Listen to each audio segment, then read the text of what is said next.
మరి ఎక్కడ ఉంది మా అమ్మ అడిగింది. ఆయన నవ్వి ఊరుకున్నాడు. మా అమ్మ మళ్ళీ అడిగింది. అనసూయ వాళ్ళమ్మ అడిగింది ఆ ఋషిని. సోమ ఎక్కడ ఉందని. ఆమె తన ఇంటికి వెళ్ళింది మెత్తగా బదులిచ్చాడు ఆ ఋషి. ఇల్లా ఈ వయసులో మిథిలకు వెళ్ళిందా? మా అమ్మ అడిగింది. లేదమ్మా ఆమె నిజమైన ఇంటికి. మా ముఖాలలో అయోమయాన్ని చూసి ఆయన కొనసాగించాడు. కొన్ని రోజుల క్రితం మాత స్వరం నన్ను పిలిచి వెంటనే సోమ వద్దకు వెళ్ళమని చెప్పింది. నేను ఇక్కడ నుంచి చాలా దూరంలో ఉన్నాను. కానీ వీలైనంత వేగంగా వచ్చాను. నేను అరణ్యంలోకి వచ్చేసరికి ఇద్దరు అందమైన యువతులు నా వద్దకు రావటం చూశాను. వారిద్దరూ విలాసవంతమైన దుస్తులు ధరించారు. ఇక్కడ అరణ్యంలో ఆ విధమైన దుస్తులు ధరించిన వారిని చూడడం అసాధారణంగా ఉందనుకున్నాను. కానీ సోమన్ చూడాలన్న తొందరలో ఉన్న నేను దానిని పట్టించుకోలేదు. వారు నా వద్దకు రాగానే ఆగారు. ముందు నడిచే యువతి నవ్వి, "పుత్రా, సోమ నీకు అక్కడ కనపడదు. నేను ఇప్పటికే ఆమెను తీసుకువెళ్ళాను" అంది. అంటే అలా వెళ్తున్నారు. ఆవిడ్ని చూద్దామని, సోమని కలుద్దామని అనసూయ వాళ్ళ తల్లి.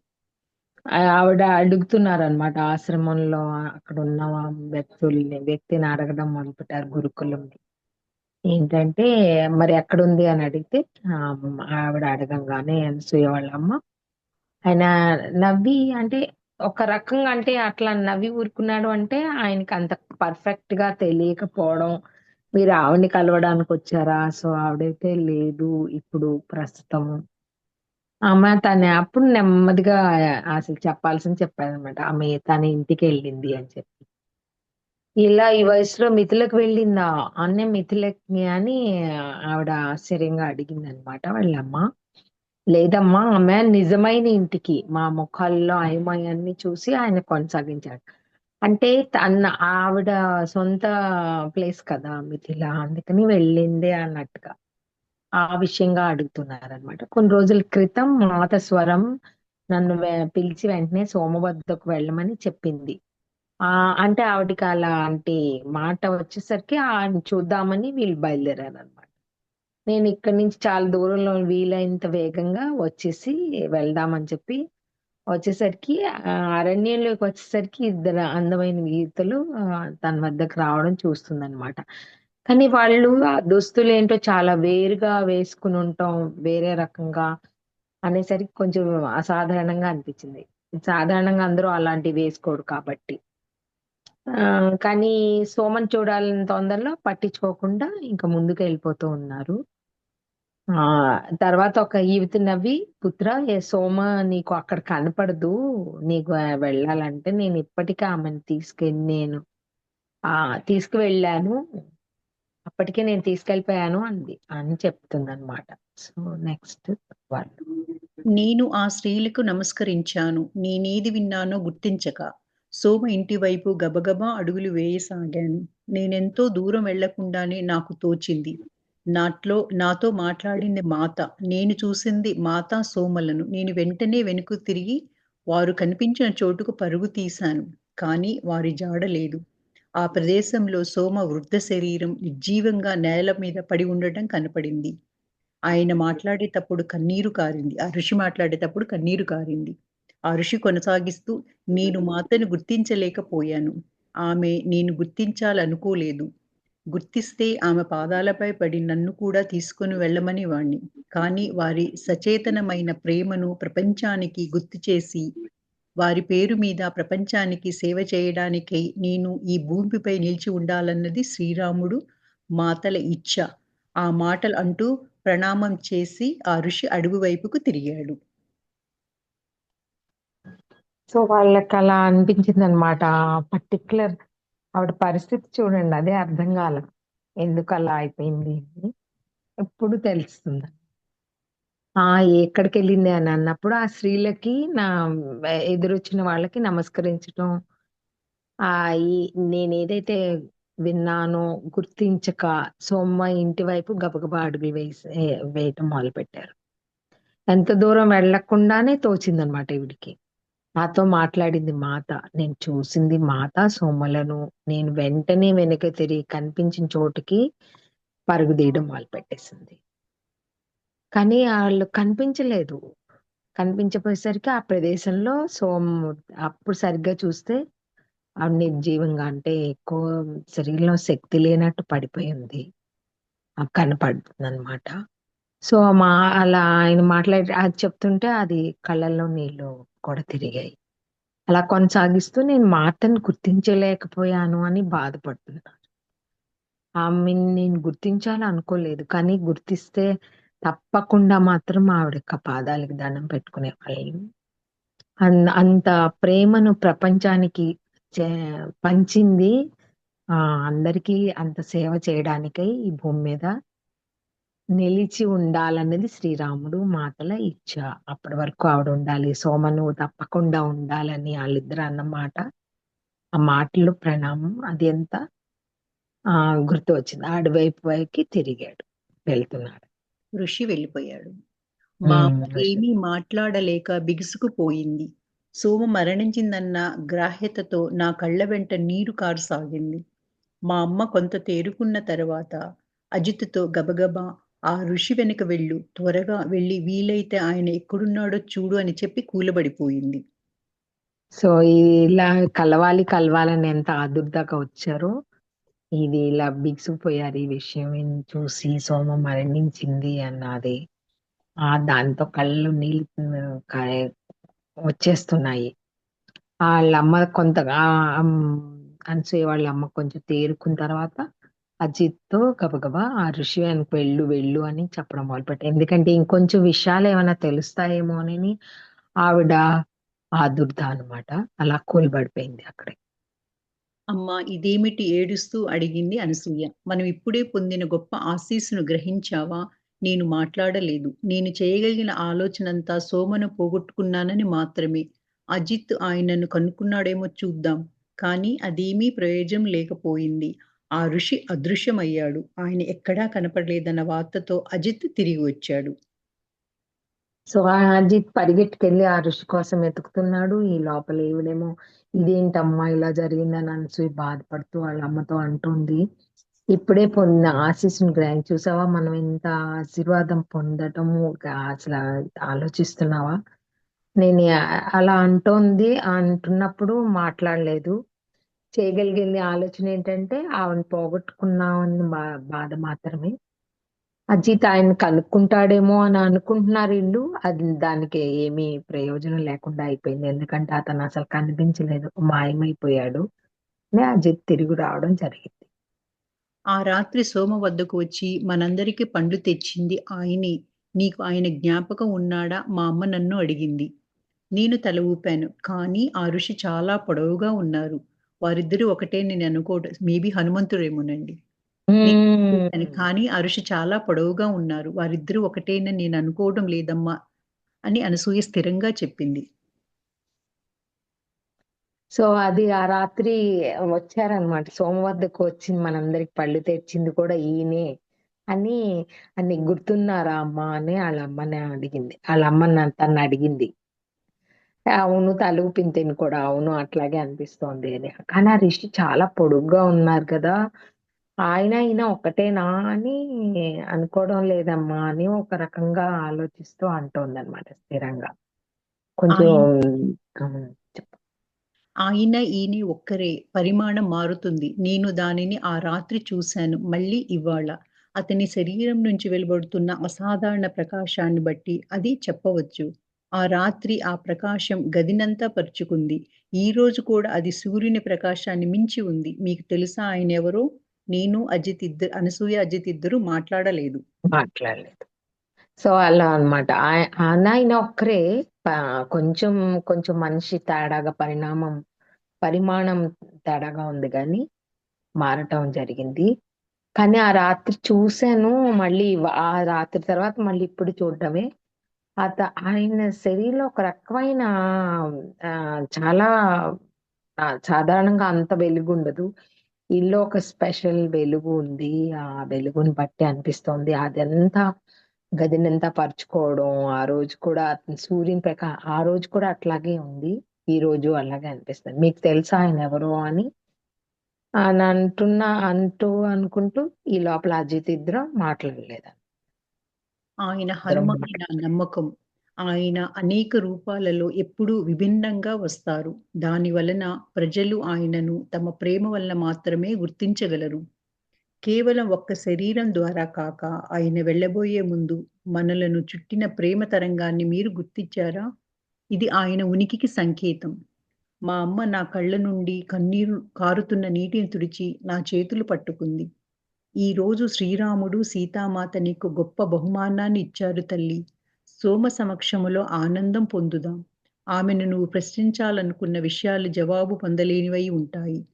సోమను చూసే బదులుగా నీకు హనుమ దర్శనం లభించింది. అది మీ ఇద్దరికీ లభించింది. బహుశా మీ పెళ్లి కానుక అయి ఉంటుంది. ఆయన మనపై వర్షించిన ప్రేమను స్వీకరించి అది మీ హృదయాలలో పెంపొందించండి అంది అనసూయమాత తల్లి.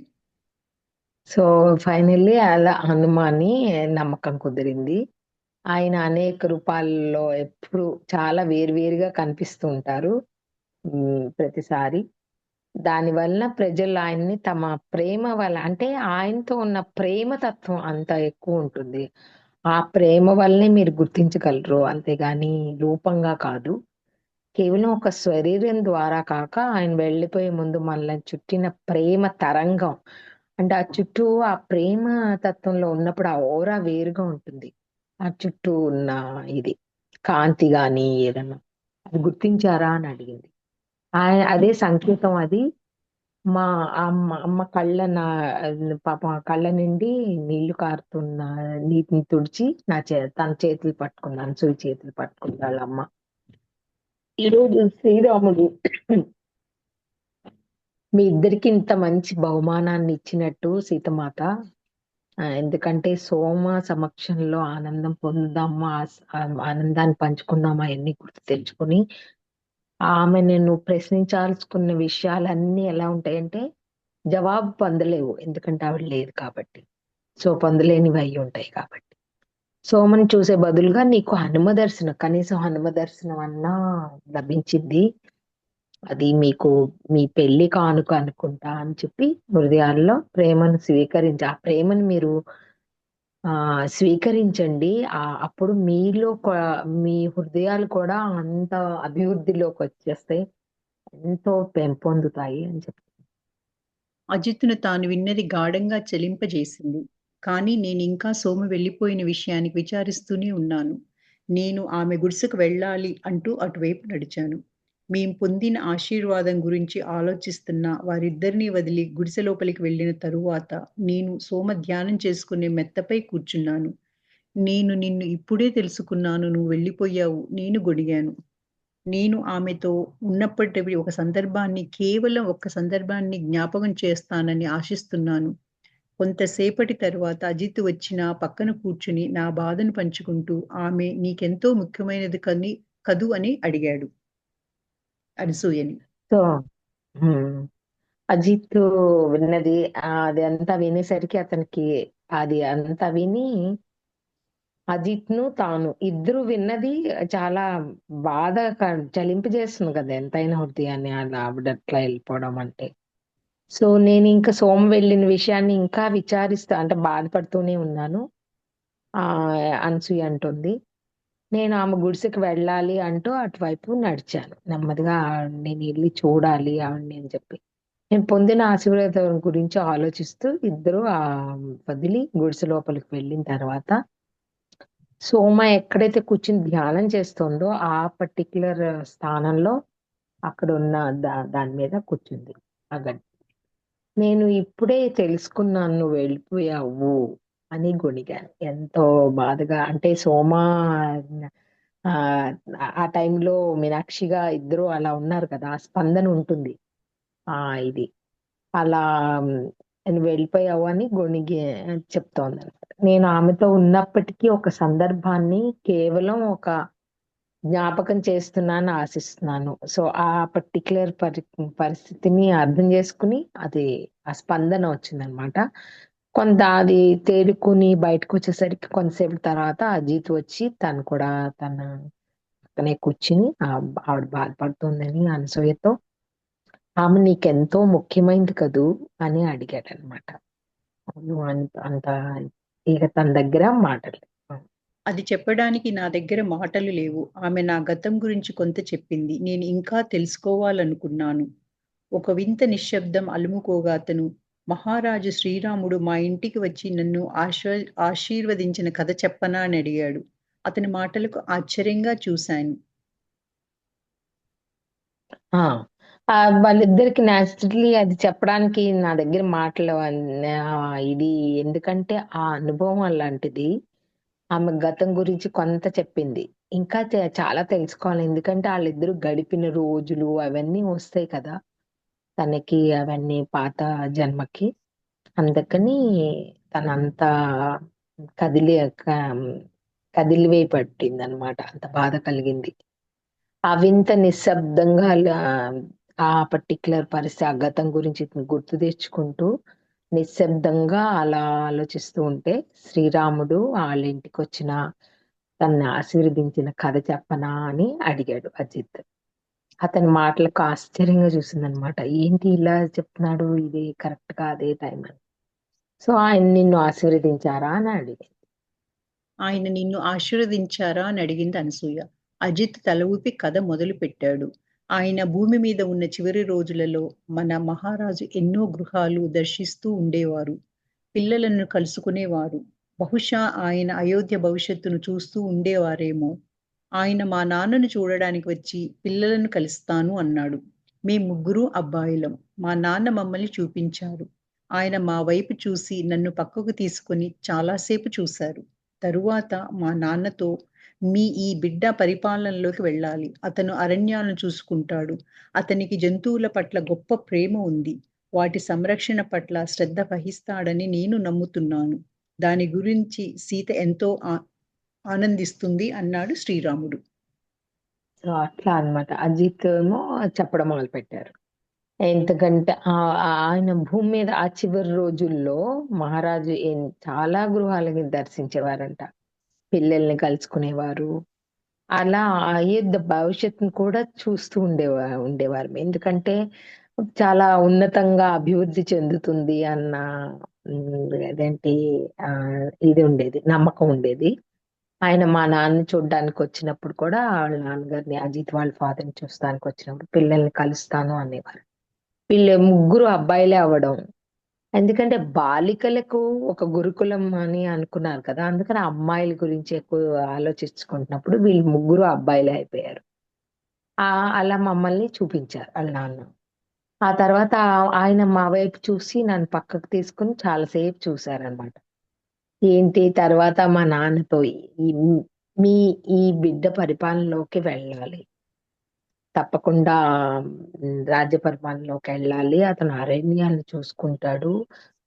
అతనికి జంతువుల పట్ల ఉన్న ప్రేమ అలాంటిది. సంరక్షణ వహిస్తాడు అని చాలా నమ్మకం ఉంది నాకు. అది దాని గురించి సీత ఇది వింటే చాలా ఆనందిస్తుంది అని చెప్పడం జరిగింది. ఆ మాటలు నాకు జ్ఞాపకం లేవు కానీ, మా నాన్న ఈ కథ నాకు అనేక సార్లు చెప్పాడు. బహుశా అది జ్ఞాపకంలో ఎప్పటికీ నిలిచిపోవాలని అయి ఉంటుంది. అతను మౌనం దాల్చాడు. కొంతసేపటి తరువాత అతను మళ్ళీ, నేను మహారాజుని ఈ ఒక్కసారి మాత్రమే చూశాను కనుక, ఆయన గురించి నాకు అంతగా జ్ఞాపకం లేదు. కానీ నాకు ఆయన కళ్ళు గుర్తున్నాయి. అటువంటి కళ్ళు నేనెక్కడా చూడలేదు. ఆయన ఆ రోజు మా అందరినీ ఆశీర్వదించారు. తరువాత నాతో, జంతువులు నిన్నెప్పుడూ ఇష్టపడతాయి. వాటిని గురించి ఎప్పుడూ భయపడకు అన్నారు. మా తండ్రి వైపు తిరిగి, రాకుమారి సీతకు ఏ జంతువు పట్ల భయం ఉండేది కాదని, తమకు అప్పుడప్పుడు జంతువులే వెళ్ళవలసిన దారిని చూపేవని చెప్పారు. తరువాత మా తండ్రి నన్ను అప్పుడప్పుడు అరణ్యానికి తీసుకువెళ్ళేవాడు. నేను అక్కడ జీవరాశిపై ప్రేమ పెంచుకుంటున్నానని, అయితే అప్పటికే నాకు ఆ ప్రేమ ఉంది. నేను దానితో సహా పుట్టాననుకున్నా అన్నాడు అజిత్. హ్మ్. సో, ఈ మాటలు నాకంతగా జ్ఞాపకం లేవు. కానీ ఆళ్ళ నాన్న చెప్పిన ఆ కథ ఎన్నో సార్లు చెప్పడంతో అతనికి బాగా గుర్తుండిపోయింది. బహుశా అది జ్ఞాపకంలో ఎప్పటికి నిలిచిపోవాలని అలా చెప్పబడిందేమో అతనికి అన్ని సార్లు. సో, అలా అనుకుంటూ మౌనంగా ఉండిపోయారు. ఏం మాట్లాడకుండా. కొంతసేపటి తర్వాత అతనికి మళ్ళీ నేను మహారాజుని ఈ ఒక్కసారి మాత్రమే చూశాను. కనుక ఆయన గురించి నాకు అంతగా ఒక్కసారి చూడడంతో ఎవరికైనా గుర్తుండదు కదా అంతా. కానీ విన్నది మాత్రం అలా వాళ్ళ నాన్న ద్వారా వినటంతో ఆ విషయాలు గుర్తుండిపోయాయి. అంతేగాని చూడడం మాత్రం అంత ఎక్కువ ఇలాగే ఒక్కసారి చూడడం జరిగింది. కానీ నాకు ఆయన కళ్ళు గుర్తున్నాయి. అంత ఆ మొత్తం ఇదిలో ఆయన కళ్ళు ఒక స్పెషల్ కాంతిని వెదజల్లుతుండటంతో దానికి బాగా గుర్తుండిపోయింది. అలాంటివి నేను ఎక్కడ చూడలేదు. ఆ రోజు మా ఇద్దరిని ఆశీర్వదించటం అదే ఆయన అందరినీ అక్కడ ఉన్న అందరినీ ఆశీర్వదించి వెళ్ళారు. తర్వాత జంతువుల పట్ల నేను ఎప్పుడు ఇష్టాన్ని ఉంచుకోవడం, నువ్వు వాటికి భయపడకు, అసలు అలాంటి భయాన్ని అంటే భయం ఉంటే జంతువులు ఇంకా దూరంగా అయ్యి భయపడతాయి అన్నమాట. అందుకని భయాన్ని వద్దు, నువ్వు వాటిని ఇంకొంచెం పెంపొందించుకొని ఇష్టం పెంచుకుంటే అవి కూడా నీకు చాలా దగ్గర అవుతాయి. సో అలా అంటూ ఉంటే ఆ తండ్రి వైపు తిరిగి సీ సీతని సీతామాత ఎలా ఎంత భయం లేకుండా అన్నిటి జంతువుల పట్ల ప్రేమని ఎంత వెదజల్లేదో చెప్తున్నారన్నమాట. అందువల్లే ఆవిడ అట్లా అంత చేయగలిగింది. తర్వాత మా తండ్రి అప్పుడప్పుడు అరణ్యంలో అలా వెళ్ళడం అంటే ఎవరికైనా ఫస్ట్ భయం ఉంటుంది. భయం ఉంటే ఆ ప్రేమ కలగదు. అందుకే ఆ భయాన్ని ఎప్పుడు దూరం చేసుకుని ఆటతో అంత అలా ఉండండి అని. ఈ లోపల అలా జీవరాశిపై నువ్వు ప్రేమను పెంచుకోవడం, ఆ ప్రేమ అలా అయితే అప్పటికే అతనికి ఆ ప్రేమ ఉంది అతనిలో అన్ని ఇదిగా. దాంతో అంటే ఆ ప్రేమతోనే నేను పుట్టుంటాను అన్న అవగాహనకు వచ్చేసాడు. నేను అతన్ని శ్రద్ధగా వినేసరికి ఓదార్పు పొందాను. అజిత్ నా విచారాన్ని పోగొట్టే విధానం ఇది అని నేను తర్వాత తెలుసుకున్నాను. ఆయన చేయవలసిందల్లా సంభాషణను శ్రీరాముడు మాటల వైపు త్రిప్పటం. దాంతో నా హృదయంలో ఒక ఆనందం సూక్ష్మంగా పరుచుకుంది. బహుశా నేను సోమను కలవవలసిన అవసరం లేదేమో! ఆమె నాకు అవసరమైనదంతా చెప్పే ఉంటుంది. గతంలోకి మళ్ళీ తొంగి చూడకపోవడం మంచిదేమో అనుకుంది అనసూయ. హ్మ్. సో అలా శ్రద్ధగా అతన్ని చెప్పేదంతా వింటోంది. ఆ ప్రేమ ఎలా ఉండేది తనకి ఆ జంతువుల పట్ల, ఆ శ్రీరాముడిని ఎలా కలవడం, ఆయన కళ్ళంత గుర్తుగా ఉండిపోవడం ఇవన్నీ చెప్తుంటే అజిత్ చెప్పినవన్నీ వినేసరికి తనకు ఓదార్పు కూడా చాలా పొందింది. ఎందుకంటే అసలే సోమని కలవడం అవ్వలేదు, పోగొట్టుకున్నాను అన్న ఒక బాధ ఉంది తనకి. ఇంకా కొన్ని విషయాలు వినాలని ఉండేది తనకి. అయన్నీ పర్లేదు. ఇతని వల్ల నేను ఓదార్పు పొందాను అనిపించింది.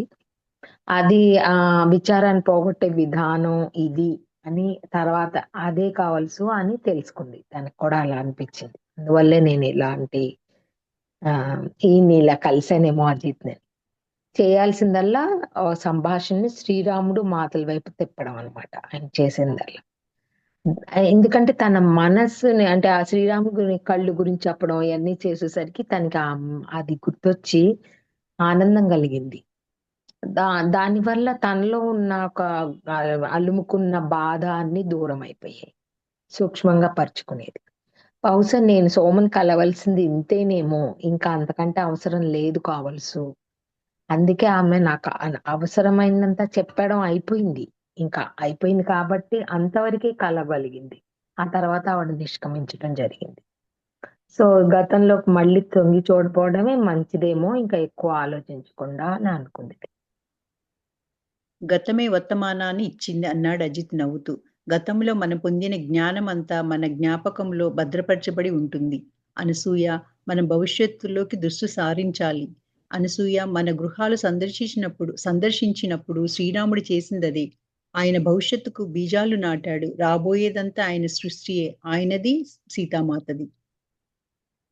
సో, ఎంత నిర్ధారణకొచ్చారంటే, ఆ గతమే ఈ వర్తమానాన్ని ఇచ్చింది. ఇప్పుడు ప్రస్తుత పరిస్థితులనిచ్చింది. దాని నుంచి నువ్వు నేర్చుకోవాల్సింది గతం నుంచి పొందిన ఆ జ్ఞానం ఏ జ్ఞానం పొందావో, ఆ జ్ఞానం అంతా జ్ఞాపకంలో నువ్వు మర్చిపోకుండా ఆ జ్ఞాపకంలో భద్రపరిచి జాగ్రత్తగా ఉంచుకున్నావు గదా! ఇలా దాసుంచుకోవాలి. కరెక్టే అనసూయ. మనం చేయాల్సిందల్లా ఇప్పుడు మనం భవిష్యత్తులోకి చూసుకుంటూ వెళ్ళాలి. ఈ యొక్క వర్తమానం నుంచి భవిష్యత్తుని చూస్తూ ఆలోచించుకోవాలంతే. ఎందుకంటే గతం గతమేమో జ్ఞానం కింద మారిపోయింది కదా మైండ్‌లో. సో, ఇంక నీకు భయపడాల్సిన పోగొట్టుకుంది ఏమీ లేదు అనసూయ. కాబట్టి మన గృహాలు సందర్శించినప్పుడు శ్రీరాముడు చేసింది గూడా ఇదే. ఎందుకు ఆ జ్ఞాపకాలు ఉంచుకొని, ఆ జ్ఞానం ఉంచుకునేటట్టుగా ఆయన ఆ రోజున ప్రవర్తించారు. గుర్తుగా ఉండేటట్టు. ఆయన భవిష్యత్తులో కావాల్సిన బీజాలు ఆ రోజు నాటేశారు. రాబోయేంతా ఆయన సృష్టియే. ఆయనది, మాతది. సో, ఆళ్ళ సృష్టి ఇదంతా కల్పితం అలాగే జరిగింది కాబట్టి, దాన్నే నమ్ముతూ ముందుకెళ్ళిపోదాము అని నేను ఆ చెప్పాడు విషయం అజిత్. ఎన్నడూ మర్చిపోవాలనుకోను. నేను నెమ్మదిగా అన్నాను. మనం ఒకరినొకరు మర్చిపోకుండా చూసుకుందాం అన్న మాట ఇచ్చుకుందాం. అది మన పరస్పర ప్రతిజ్ఞ అంది అనసూయ. సో, అలా ఆ విషయాన్ని మర్చిపోవాలనుకోను. నేను అదే అనుకుంటున్నాను. నేను మర్చిపోవద్దని అని నెమ్మదిగా చెప్పిందనమాట అనసూయ. సో, దీన్ని మర్చిపోకుండా చూసుకునే మా ఒకళ్ళకొకళ్ళు మాటిచ్చుకుందాం. ఒక ప్రామిస్ లాగా. పరస్పరంగా మనిద్దరం ఒకళ్ళకొకళ్ళకి ప్రామిస్ ఇచ్చుకుందాము. మర్చిపోవద్దు అని చెప్పి. నేను నా భర్తతో అయోధ్యలో అనేక సంవత్సరాలు ఆనందంగా గడిపాను. మాకు నలుగురు కుమార్తెలు. కుమారులు లేరు. కూతురు పుట్టిన ప్రతిసారీ ఆమెను సరియూ నది ఒడ్డుకు తీసుకువచ్చి అక్కడ పడుకోబెట్టి, సరియూ మాత, సీత కూతుర్ని చూడు. ఈ బిడ్డను ఆమె తల్లికి సేవ చేసేటట్లు ఆశీర్వదించని ప్రార్థించేవాళ్ళం. హ్మ్. సో, తన భర్తతో అయోధ్యలోకొచ్చి అన్ని సంవత్సరాల్లో ఆనందంగా గడపడం జరిగేది. ఆళ్ళకేమో నలుగురు కుమార్తెలు. అసలా అబ్బాయిలు లేకపోవడం. ప్రతిసారి ఆ పుట్టిన కూతుర్ని తీసుకెళ్ళి ఆ సరియు నది ఒడ్డిన ఆ మాతకి చెప్పిది. ఆ నదికి, నది మాతకి చెప్తూ, "సీత కూతుర్ని చూడు, ఈ బిడ్డ ఈమె తల్లికి సేవ చేసేటట్లు ఆశీర్వదించు. ఆ పర్టిక్యులర్ ఇదిలో" అని చెప్పి ప్రామిస్ తీసుకునేవాళ్ళు. ప్రార్థించేవాళ్ళు. లవకుశ మహారాజుల నేతృత్వంలో సామ్రాజ్యం విస్తరిస్తూ వైభవోపేతమైంది. అజిత్ ఎక్కువ కాలం అరణ్యాలలో ప్రయాణిస్తూ మానవ ఆవాసాలు, జంతు సామ్రాజ్యాన్ని ఆక్రమించుకోకుండా చూసేవాడు. చాలా వరకు మనుషులకు, జంతువులకు మధ్య సయోధ్య ఉండేది. సో, అట్లా అజిత్, లవకుశ మహారాజులు వాళ్ళు ఆ సామ్రాజ్యం విస్తరలటం మొదలుపెట్టింది. మళ్ళీ చాలా వైభవంతో. అజిత్ ఎక్కువ కాలం అరణ్యంలోని అతనికి జంతువులంటే ఇష్టం కాబట్టి, ఆ అరణ్యంలో ఆటితో సహవాసంతో ఉంటూ, ప్రేమగా చూసుకుంటూ, ఆ సామ్రాజ్యాన్ని ఆక్రమించుకోకుండా జంతు సామ్రాజ్యాన్ని ఆవాసాలు అనవసరమైన మనుషులు వేరే మనుషులు ఆక్రమించుకోకుండా జాగ్రత్తగా చూసుకుంటూ ఉండేవాడు. అలా మనుషులకి, జంతువులకి మధ్య ఒక హ్మ్, పరస్పర ఇది సంబంధం ఏర్పడింది. అయోధ్య ఉండేది. కొన్ని సంవత్సరాల తర్వాత ఒకరోజు మాకు నది ఒడ్డున ఒంటరిగా నడిచే అవకాశం దొరికింది. నాకు సోమ చెప్పిన విషయాలు అతనితో పంచుకోవాలి అనిపించింది. ఇప్పటికే మేమిద్దరం నడువయసులో ఉన్నాం. మనం సోమ మాత యొక్క వృద్ధ సేవకురాలను కలుద్దాం. అనుకుని వెళ్ళటం నీకు జ్ఞాపకముందా అని అడిగాను నేను. అనసూయ అడిగింది. గుర్తు చేసుకున్నారు మళ్ళీ. హ్మ్. ఆ! సో, కొన్ని సంవత్సరాల తర్వాత ఇలా జరుగుతోంది. టైం గడిసింది. ఒకరోజు మళ్ళీ నది ఒడ్డున ఇద్దరికి ఒంటరిగా ఆ తర్వాత మళ్ళీ ఒంటరిగా నడిసే అవకాశం దొరికిందనమాట ఇద్దరికి. అప్పుడు మళ్ళీ సోమ చెప్పిన విషయాలన్నీ పంచుకోవాలనిపించింది అనసూయకి. ఇప్పటికీ మేమిద్దరం సేమ్ వయసులో ఉంటున్నాము. మధ్య వయసులో. ఆహ్, సో, మనం మా సోమ మాత యొక్క వృద్ధ సేవకురాలిని కలుద్దాం. ఎళ్లి కలుద్దాము అని అనుకుంటాం నీకు జ్ఞాపకం ఉందా అని అడిగిందనమాట అనసూయ. ఆ రోజు నేను ఎలా మర్చిపోగలను? అప్పుడు సోమ కుటీరంలో కూర్చున్నప్పుడు మన మధ్య ఒక బంధం నెలకొనింది. నీకది గుర్తుందా? అతను నవ్వుతూ బదులిచ్చాడు. నేను తల సో, ఊపాను. నువ్వు నాతో మాట్లాడిన చివరి మాటలు మనం గతం గురించివి. అలా అన్నమాట. అప్పుడు ఎలా మర్చిపోగలను అని గుర్తు తెచ్చుకున్నారిద్దరు. ఆ కుటీరంలో కూర్చున్నప్పుడు ఇద్దరికి ఒక బంధం పరస్పరమైన ఆ ఒక సంబంధం ఏర్పడింది. అది గుర్తొచ్చిందా అని నవ్వుతూ అంటే అజిత్ కూడా పరస్పరంగా మాట్లాడాడనమాట. బదులిచ్చాడు. అవును కరెక్టే అని తల ఊపింది తిను కూడా. సో అలా సోము నాతో చివరి మాట్లాడడం మన గతం గురించే కదా అని గుర్తు తెచ్చుకున్నాను. మనగతమా అతను ఆరాగా అన్నాడు. నేను మళ్ళీ తల ఊపాను. ఆమె నాతో నేను జనక మహారాజు పరివార కృత్యాలలో పరిచారికనని, మాత వివాహం తరువాత ఆమెతో మిథిల నుంచి అయోధ్యకు వచ్చానని చెప్పింది. అంతేకాదు నువ్వు కూడా పరివార కృత్యాలలోనే సేవ చేసేవాడివని, జంతు సంరక్షకుడిగా ఉన్నావని, నీకు జీవులన్నిటి పట్ల గల ప్రేమ వలన మాతకు నువ్వు ఎంతో ఇష్టమని చెప్పింది. అతని మొహంలో ఆశ్చర్యాన్ని చూస్తూ నేను కొనసాగించాను. ఇంకా మనం యవ్వనంలో పరివార కృత్యాలలో సేవ చేసేటప్పుడు నువ్వు నన్ను పెళ్లి చేసుకోవాలనుకున్నావు. మా నాన్న దానిని తిరస్కరించాడని కూడా చెప్పింది. ఆయన నన్ను ఎప్పటికీ పెళ్లి చేసుకోవద్దని పట్టుబట్టడంతో నేను చేసుకోలేదు. అందువల్లనే నేను మాతతో అయోధ్యకు రాగలిగాను. ఆ తరువాత నువ్వు నేను పెళ్లి చేసుకోవాలని అది మాత కోరిక అని చెప్పింది అనసూయ. సో అట్లా అనసూయకి ఆ గతం ఎంత బాగా గుర్తొచ్చేసింది. ఓ మన గతమా అని ఆరాగా అడిగాడనమాట. అడిగేసరికి అవును మళ్ళీ తలూపి చెప్తోంది. ఆమె నాతో జనక మహారాజు ఆ పరివారంలో తిరుగుతూ ఉంది. ఆ కృత్యాలలో ఉన్నప్పుడు నేను ఒక పరిచారకుని. ఆ మాత వివాహం తర్వాత ఆవిడ మిథిల నుంచి అయోధ్యకు వచ్చేసింది. చెప్పింది. ఆ తర్వాత అంతే కాకుండా ఆ పరివార కృత్యాలు నువ్వు కూడా ఆ టైంలో సేవ చేసేవాడివి. జంతు సంరక్షణ ఇప్పుడు ఎట్లా ఉన్నావో అప్పుడు అట్లాగే జంతు సంరక్షణగా ఉన్నావని, నీకు జీవులన్నిటి పట్ల చాలా ప్రేమ గల మనిషివని మాత ఎంతో చాలా ఇష్టంగా చెప్పింది. అందుకే అంత ఇష్టంగా ఉంటాం. అతని మొఖంలో ఆశ్చర్యాన్ని చూస్తూ నేను అలా సేమ్ మాటలు అది కొనసాగిస్తూ వెళ్ళిందనమాట. ఇంకా మన యవ్వనంలో పరివార కృత్యాల్లో సేవ చేసేటప్పుడు నువ్వు నన్ను అంటే ఆ పెళ్లి చేసుకోవాలనుకోవడము, మళ్ళీ వాళ్ళ నాన్న ఒప్పుకోకపోవడము, తిరస్కరిస్తాడని కూడా తిరస్కరిస్తాడు. అంటే ముందుగానే ఆ భవిష్యత్తు గురించి చెప్పేసింది. నన్ను ఇప్పటికీ పెళ్లి చేసుకోవద్దని పట్టుబడ్డం. అందుకనే పెళ్లి చేసుకోవద్దు అని నేను చేసుకోకపోవడం. అందువల్లనే మాతకు ఆ ఎద్దుతో రాగలగడం అయన్నీ అంటే గతం గుర్తొచ్చిందనమాట. నువ్వు నేను పెళ్లి చేసుకోవాలని మాత కోరిక అని చెప్పింది.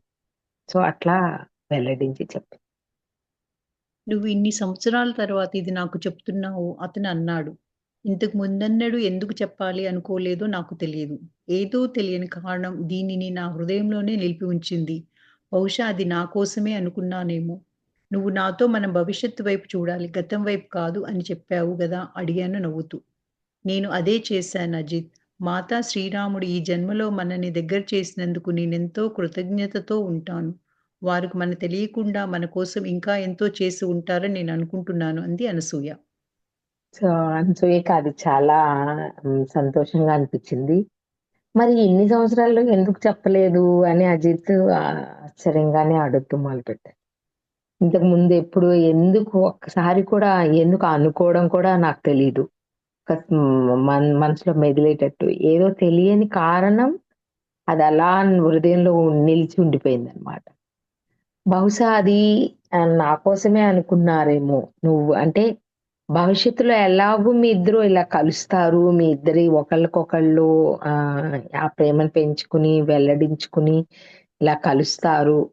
ఆ కలవడానికి ఇంత జరుగుతుంది ఈ కార్యాలన్నీ అని చెప్పి అజిత్ ఇద్దరు నవ్వుకోవడం మొదలుపెట్టారన్నమాట.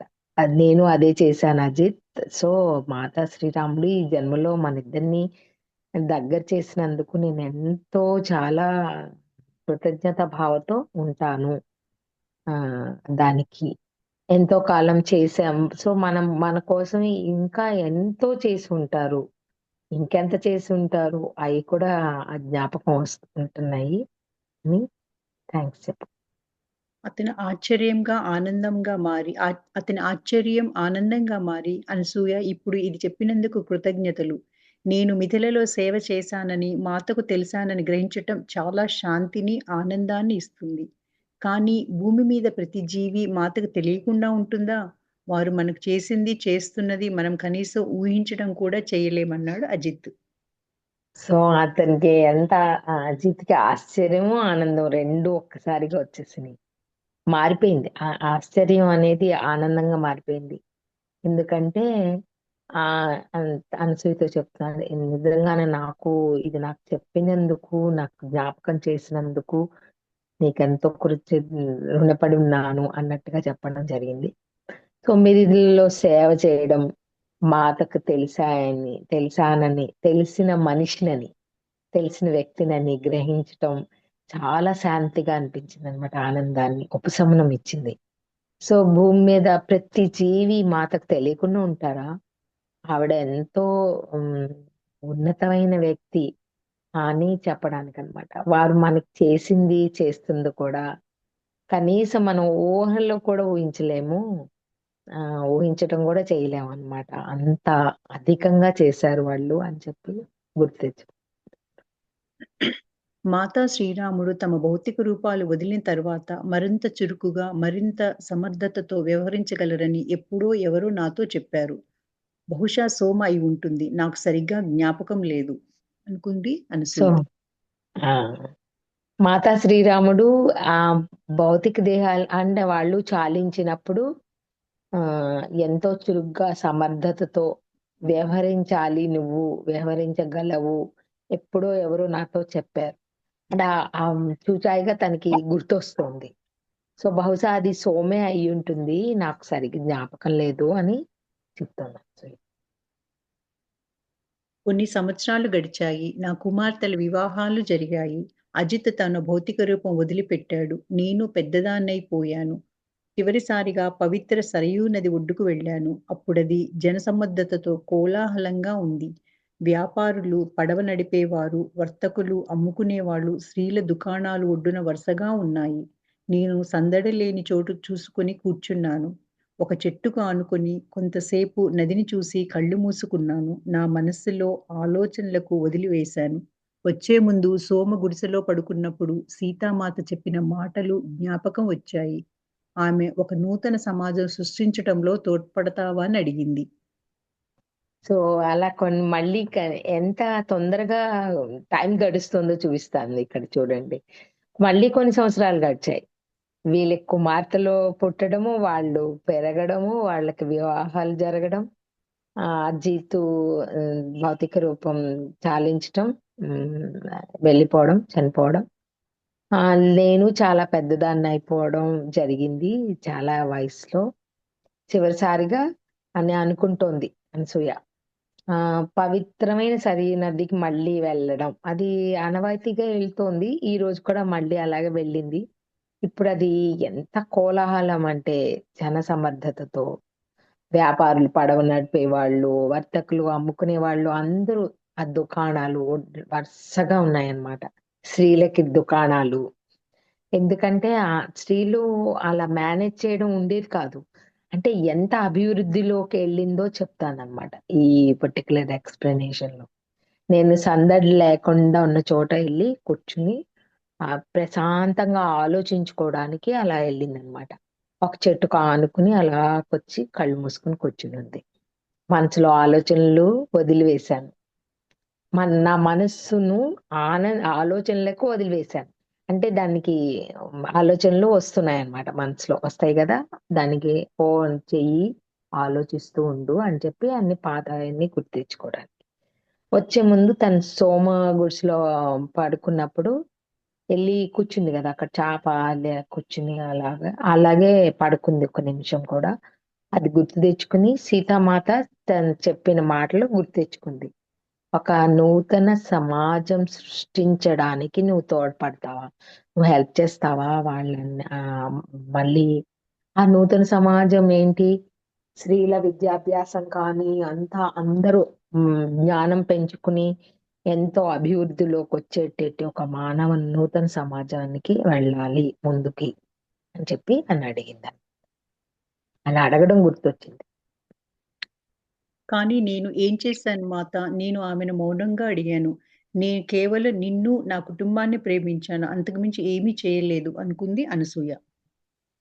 సో, నేను మాత్రం ఏం చేశాను మాత నువ్వు ఇంత నన్ను అన్ని సార్లు అంత ఓహ్, ఎక్కువగా నన్ను ఆశించటం, నువ్వు చేయగలవు అని అనటం ఇయన్నీ నాకు అసలు నేను చేసింది జస్ట్ నిన్ను మాతగా ఒక ఇష్టంగా ఉన్నాను మీరంటే.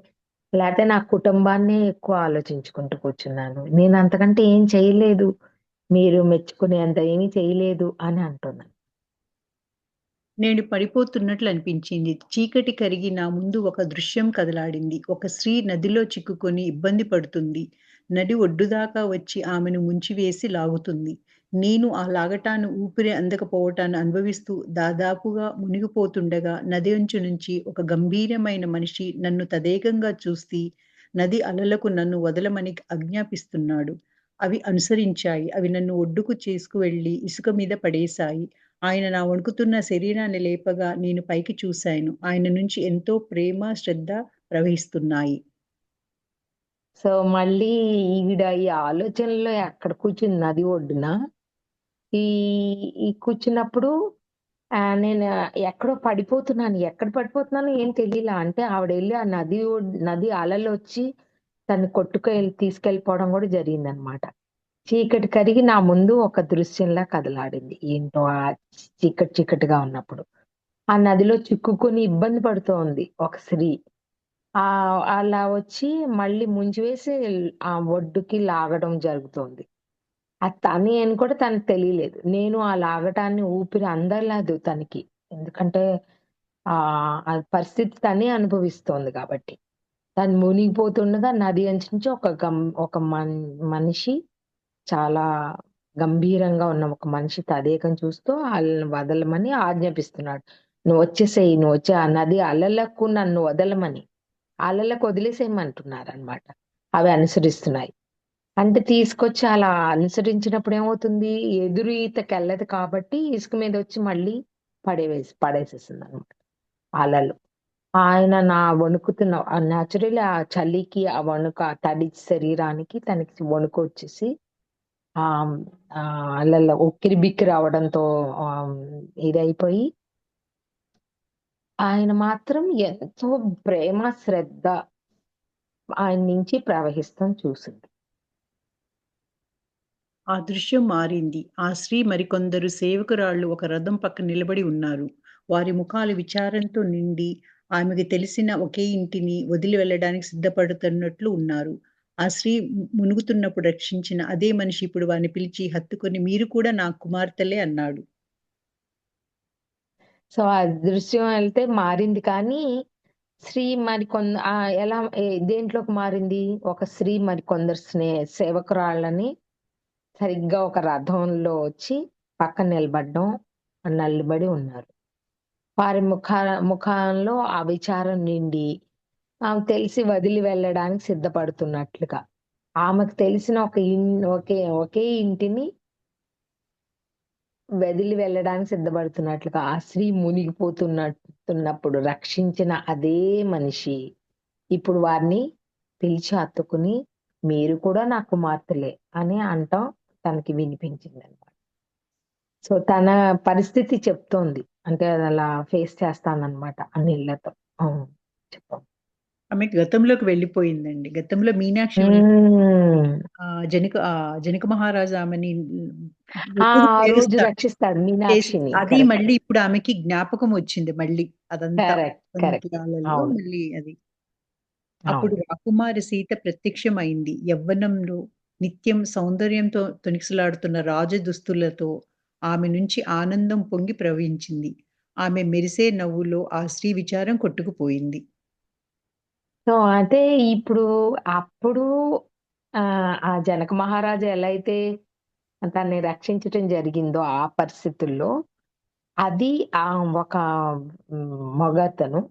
ఇప్పుడు స్త్రీమూర్తి తననట్లా రక్షించినట్టు తనకనిపించిందనమాట వెంటనే. అందుకనే సీతామాత ప్రత్యక్షమైంది. యవ్వనంతో నిత్య సౌందర్యంతో తొణికిసలాడుతూ రాజదుస్తులతో ఆ శ్రీ విచారాన్ని ఆ నవ్వులో ఆ విచారం అంతా కొట్టిపోయింది. ఆ బాధపడిందంతా. ఉమ్, చెప్పు. నేను ఉలిక్కిపడి లేచాను. అది నేనే గొనుక్కున్నాను. ఆ మునిగిపోతున్న స్త్రీ, సెలవు తీసుకుంటున్న సేవకురాలు అది నేనే. మళ్ళీ ఆ దృశ్యంలోకి వెళదామని కళ్ళు మూసుకున్నాను. మిథిలలోని ఒక జ్ఞాపకం తిరిగి తెచ్చుకోవడం నన్ను సంపూర్ణం చేసిందని నేను గ్రహించాను. మాతా కృతజ్ఞతలు. ఇది నేనెప్పటికీ జ్ఞాపకం ఉంచుకుంటాను అనుకుంది అనసూయ. ఉమ్, ఎందుకంటే ఒకసారేమో అది నీళ్ళల్లో కొట్టుకుపోతుంటే జనక మహారాజు రక్షిస్తారు.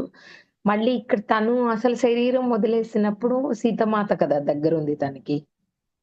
అది గుర్తొచ్చిందనమాట. అందుకే ఉలిక్కిపడి లేచింది. అప్పుడు అది కూడా నేనే అని గ్రహించుకుంది. ఆ మీనాక్షి నేనే. మీనాక్షి అండ్ ఇప్పుడు అనసూయ.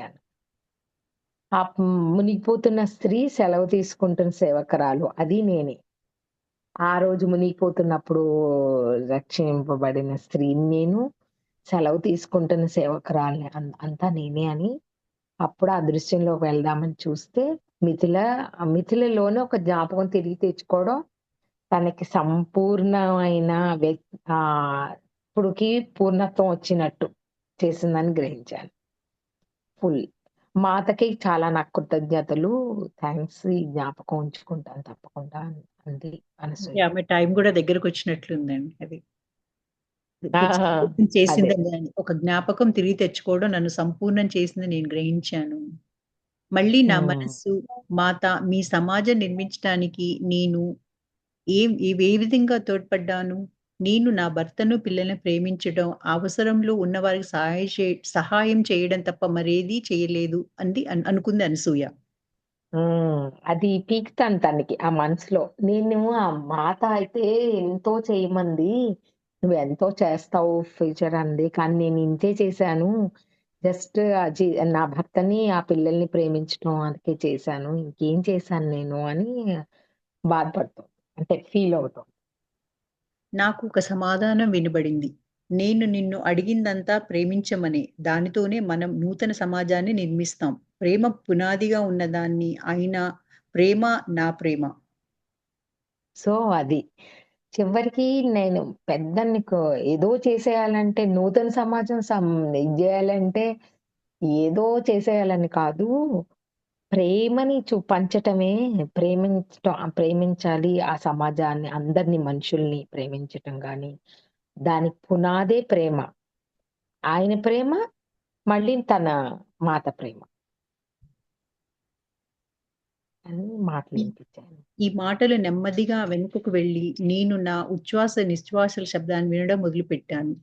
అలలు పైకి లేవడం, క్రింద పడడం విన్నాను. నేను బయట నుంచి లోకి వస్తూ ఉన్న ఈ శ్వాస శబ్దం వినే కొద్దీ, నా శ్వాస ఆ నీటితో అనుసంధానింపబడి, నాకు అలలు పెరుగుదలకు, నా శ్వాస పెరుగుదలకు తేడా తెలియలేదు. నేను అంటే నా శ్వాస లేక అలలా? లేదా మేమిద్దరం ఒకటేనా అని ప్రశ్నించుకుంది అనసూయ. సో, అట్లా అన్నమాట. చివరికి ఒక సమాధానం వినిపించింది తను. నా ప్రేమ గురించి చెప్పింది. ఆ నెక్స్ట్ వెనకకి వెళ్లి చూస్తే ఇప్పుడు పరిస్థితుల్లో తన ఉచ్ఛ్వాసని అంటే అలల మీద అక్కడే ఉంది. సముద్రం పక్కనే. ఆహ్, సరియు నది పక్కనే. ఇదంతా జరుగుతోంది తనకి అలలు అలా ఇది చేయడం. సో, కింద పడుతూ. ఆ శ్వాస ఆ అలల శబ్దమా, తన శ్వాసలో శ్వాస శబ్దమా తెలియలేదు. అది తేడా తెలియకుండా అయిపోయింది. ఇద్దరం ఒకటేనా అన్న స్థితిలో మాట్లాడుతోంది. హ్మ్. ఆ శబ్దం దూరమవుతూ, తగ్గుతూ వచ్చింది. కానీ నేను వినగలిగాను. శ్వాస లోనికి, బయటకి, అలలు లోనికి, బయటకు, చిన్నగా, తక్కువగా వినపడుతూ, అరుదుగా, శబ్దం లేనంత వరకు. ఇక శ్వాస లేదు. హ్మ్. సో, అది. నిష్క్రమించి తనకి దగ్గర పడింది. అది. తనకి ఇంకా శరీరం వదలడానికి రెడీ అయిపోయినట్టుగా. ఆ అలల్లో ఇదిలో ఆ శబ్దం నెమ్మదిగా తగ్గిపోవడం మొదలుపెట్టింది. నెమ్మదిగా వినిపించటం మానేసింది. సో, ఇక శ్వాస లేదు. సో, అనసూయ తనువు చాలించింది.